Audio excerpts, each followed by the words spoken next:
Дорогие друзья, всем добрый вечер.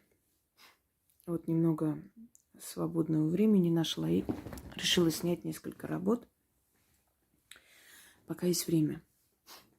Еще не убирала с того времени камни, как сняла хозяйку Медной горы. Вот не до этого. Кроме того, я хотела провести работу с камнями, и поэтому решила пока оставить камни, пока не проведу эту работу. Итак, камни. Камни называют кости земли. Я рекомендую людям, у которых давление, с давлением проблем, у которых частые головные боли, носить камни. Ожерелья из камней, просто камни, самоцветы, агаты. Они регулируют давление человека. Я несколько раз снимала о камнях, о магии камней. Как-нибудь еще сниму интересную лекцию. Они регулируют давление и втягивают в себя боль человека. Кроме того, люди, у которых есть большой риск, скажем, инсультов, кровоизлияния мозга, может, они уже не раз такое получали, высокое глазное давление, носите обручи из серебра. Хочу вам сказать, что вот эти обручи из серебра, которые носили наши бабушки, прабабушки, и вот эти серебряные монеты, маниста, головные эти уборы, украшения, они не просто так были для красоты, они лечили. Обруч из серебра со временем абсолютно убирает головную боль. У меня была знакомая женщина, которая преподавала в балетной школе. Она была ученицей Галины Улановой. Карьеру не смогла продолжить, поскольку у нее случилась травма, вследствие которой, собственно, и головные боли начались. Это в аварию попала. И у нее нерв был поврежден, кости собрали. То есть она чуть-чуть прихрамывала. Работала над собой, но все равно это чувствовалось. Естественно, карьеру балерины пришлось оставить. Но она преподавала, потому что у нее был этот талант. И она носила этот обруч серебряный. Я помню, что что-то случилось, какая-то проблема. И она отдала на ремонт, в общем, на улучшение. И говорила, что уже сколько дней прям не могу ни спать, ничего. У меня жуткая головная боль. Прям не дождусь, когда мне принесут, и даже думала о том, чтобы сделать еще запасной на всякий случай. Он абсолютно со временем носить сначала смягчает боль, а потом со временем полностью снимает. Серебряный обруч. Просто носите дома, так надевайте. Да даже если у вас серебряная цепочка есть маленькая, которая не упадет, которая помещается на голове, как диадема, просто так ляжет на голову, можно носить. Камни. Я вам дарила ритуал на быстрое похудение тайны армянских цариц с камнями, с водой, с камнями. У камней есть очень мощная энергетика. Камни рождаются из недр земли. Некоторые вулканические породы камней, некоторые кристаллы – это соединение энергии Солнца и воздуха. И получается кристалл. Почему считали, что в кристаллах живут духи? Особенно те кристаллы, которые дорогие. Вот он. Адамант – это бриллиант. То есть алмаз, который потом становится бриллиантом. Что при соединении атмосферы и солнечной энергии, то есть твердеет воздух. А в воздухе кто обитает? Духи, атмосферные духи. И они каменеют в камнях, в кристаллах. Поэтому кристаллы особенно ценились. Вот эти все камни, которые вы видите перед собой, эти камни – это тигровый глаз. Эти камни когда-то очень дорого ценились. Просто потом, когда месторождений стало больше, камни стали менее цениться, оцениваться в наше современное время. На самом деле, когда-то эти камни были очень редкие. Придет время, когда опять месторождение некоторых камней пропадет. Это так всегда бывает периодически. Оно не навсегда пропадет, на несколько тысяч лет. Земля отдыхает от людей, воспроизводит Через несколько тысяч лет они опять начинают копать, опять, значит, из недр земли вытаскивают камни. Лунный камень, например. Это камни, которые когда-то были очень большой редкостью, и люди целое состояние отдавали. И на коронах только императриц, там, Цезарь и прочие, вот сверкали эти камни, которые вы видите. Гранировать камни намного позже стали. И вот древние короны, я как-то вам выставляла, помните, корона Священной Римской империи, очень примитивно выглядит, прям как игрушечные вот эти камни приклеены разных цветов. У нас это вызывает смех, а тогда это считалось роскошью, потому что все эти камни, они добывались очень тяжело, это очень много километров под землей, с большим риском. Не все открывали месторождение, нужно было оплачивать труд рабочих, нужно было отвечать, если рабочие упадут, там погибнут и так далее, всю жизнь содержать их семьи. И так. То есть это настолько было непросто, нелегко, поэтому эти камни были очень дорогие. Вот те камни, которые у нас сейчас с вами есть, и аметист в том числе. Так вот, камни. Дети Земли, кости Земли, камни-носители энергии Земли, камни-носители информации.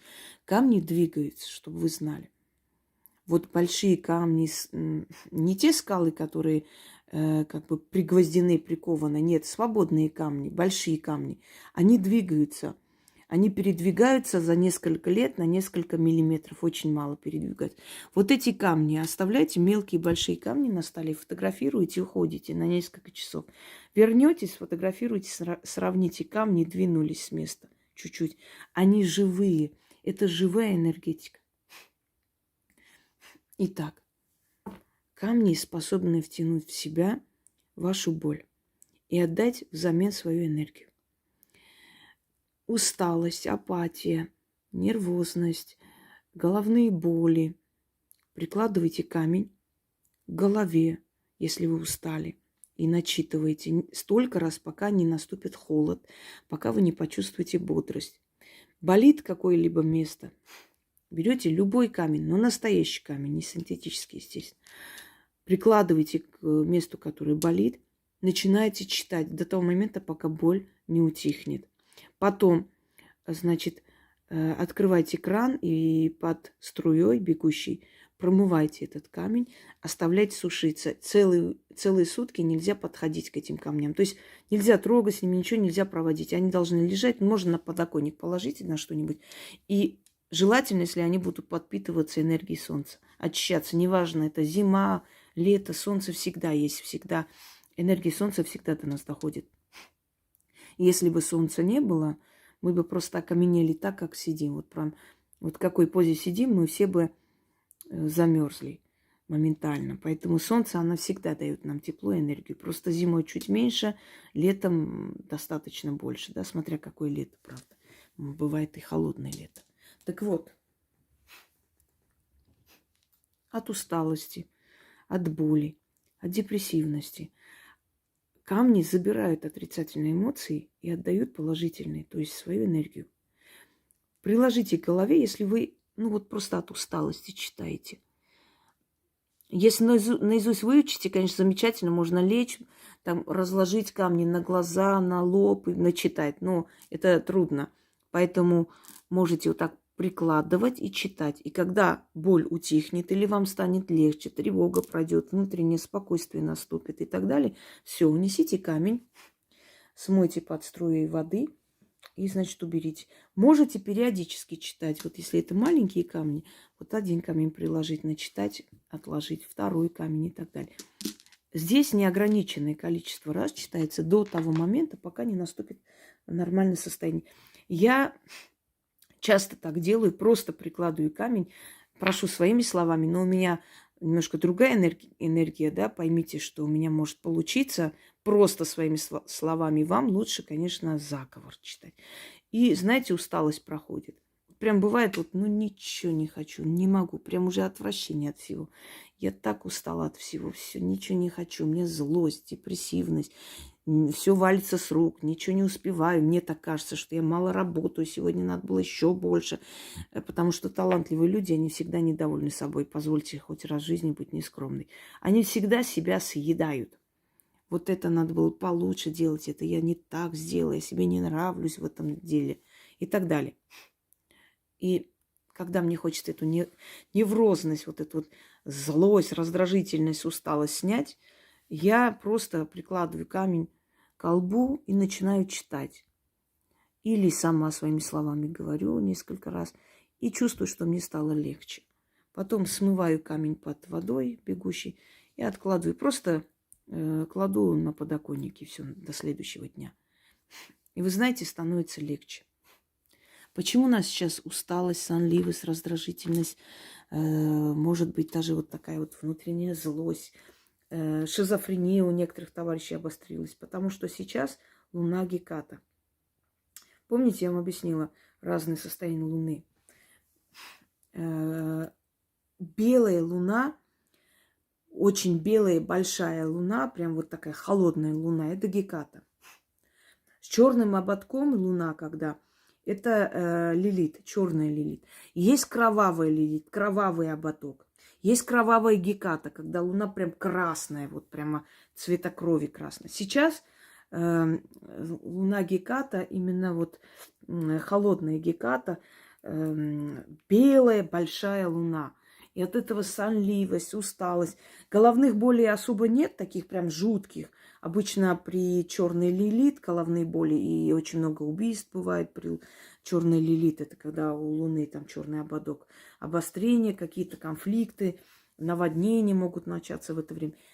А когда Луна Геката, головных болей нет, особо таких недугов нет телесных, но очень хочется спать, усталость, разбитость и так далее. Вот сейчас Геката. Но она уже постепенно отходит. Через 3-4 дня уже станет легче. Окончательно уйдет эта энергия. Итак, взяли камень. Значит, приложили к колбу. Я так буду держать, потому что мне так неудобно, да, и так, и так. Вот держу камень и читаю. Каменная душа, рожденная из недр земли, силой вулканов, благословленная, душа каменная, втяни в себя мою хворь и боль. Забери с меня усталость, возьми хворь с меня. Аварум, саварум, небо и земля, огонь и вода, и вселенская сила, оживись, каменная душа. Исцели меня и очищай, хворь с меня втяни. С меня забирай, оздорови меня. Уйди усталость, боль.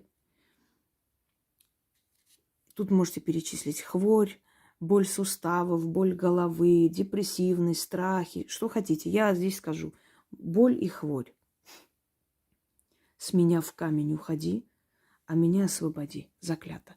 Вы просто можете перечислить то, что вам, лично вам мешает и не дает спокойно жить в этот момент, да? Аварум, саварум называют каменных стражников на Востоке. Поэтому через каменных стражников и обращаемся.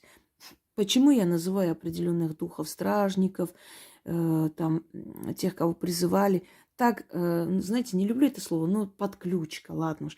Подключаешься сразу к этой силе, и быстрее получается, потому что через эти силы быстрее получается, даже если у человека нет силы, но обращаясь к стражникам, камней, ну вот как ты идешь там, например, в музей, предположим, такое сравнение, и музей уже закрыт, никого не пускают, а тебе удается договориться со сторожем, и он тебя пускает. Понимаете? Вот то же самое. То есть стражник, тот же страж, сторож, он стоит на страже этих энергий, не допускает эти энергии абы куда. Ты просишь этого сторожа, ну пусти меня, или пусть мне помогут. Ты договариваешься, призываешь его, и он тебя слышит и помогает.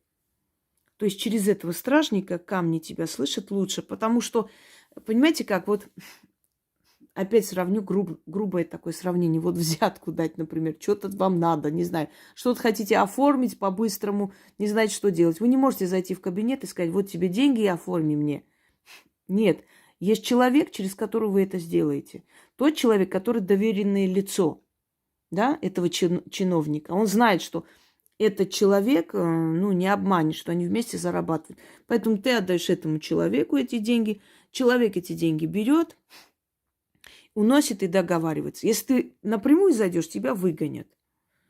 То же самое здесь. То есть, если ты напрямую говоришь, вот так сделайте, тебя могут не услышать. А когда ты говоришь через посредника, а ведьма учит человека, кто такой посредник этого духа, и этой силы и так далее, тогда тебя быстрее слышат. Через своего человека. Понимаете? Я вот знаю их, стражников камней, Аварум, Саварум. Через них и прошу, услышьте меня и помогите. Это так объясняют для незнающих людей, которые, ну, никак не понимают, почему сказаны эти духи, к чему, можно же просто начитать и так далее. Я не хочу невежд учить, но вам объясняю, потому что каждый ритуал имеет свое объяснение. Нужно понимать, зачем вы делаете, к чему, осознанно подходить. Еще раз. Каменная душа, рожденная из недр земли, силой вулканической, силой вулканов, благословленная, душа каменная, втяни в себя мою хворь и боль. Забери с меня усталость. У меня рука вот стала холодная прям. Возьми хворь с меня. Аварум, Саварум, небо и земля, огонь и вода, и вселенская сила. Оживись, каменная душа. Исцели меня и очищай. Хворь в себя втяни, с меня забирай. Оздорови меня. Уйди усталость, боль. И еще раз говорю, перечислить, что вам мешает. Я здесь говорю хворь. Боль и хворь. С меня в камень уходи, а меня освободи. Заклято. Простой метод. Можно делать постоянно. Может прийти с работы, взять, начитать на камень. С камня смыть водой всю эту энергетику, положить туда, чтобы заряжалось. И все. И каждый день вам бодрость обеспечена, собственно говоря. Удачи, всех благ и уважайте камни. Не игнорируйте.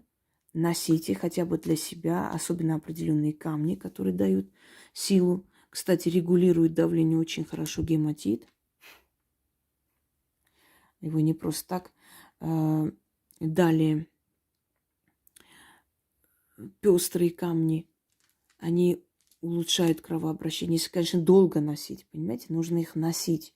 Недостаточно один раз поносить и решать, что все, ты уже здоров. Если камни на вас лопаются, значит, на вас есть черная зависть, черная энергия. Камень берет удар на себя. Если вы куда-то идете, возьмите какой-либо камень, носите с собой. В кармане, в сумке. Если вас сглазит, камень возьмет все на себя. Лопнет обязательно. Смотря какие люди. Обсидиан здесь нету. Если обсидиан носить нет, вот есть обсидиан, как нет. Вот он. Дайте своим мужьям, водителям маленький обсидиан в машину положите. Может, он даже не знает, такой масюсенький.